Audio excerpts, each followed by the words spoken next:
Guna mengantisipasi bencana alam di jalan lintas Tanjung Sakti Kabupaten Lahad, Kabupaten Bengkulu Selatan, Provinsi Bengkulu, masyarakat bersama unsur Forkopincam melakukan gotong royong menebang pohon yang hampir tumbang. Sumadi, Kades Pulau Panas Kecamatan Tanjung Sakti Pumi mengatakan pihaknya melakukan gotong royong agar pohon yang hampir tumbang tidak membahayakan pengendara. Sementara itu, kami warga Kecamatan Tanjung Sakti Pumi menuturkan warga bergotong royong karena diprediksi arus lalu lintas akan meningkat menjelang arus mudik Lebaran Idul Adha. Senada yang disampaikan Yefri Kurniawan, Camat Tanjung Sakti Pumi, mengharapkan pengendara roda 2 maupun roda 4 tetap hati-hati saat melintas. Ya betul.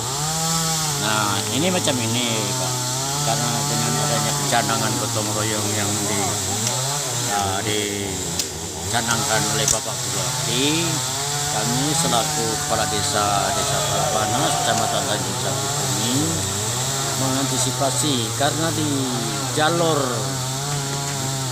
antara Bengkulu dan Palembang ini ada salah satu batang yang sangat besar Pak, yang condong arah ke jalan.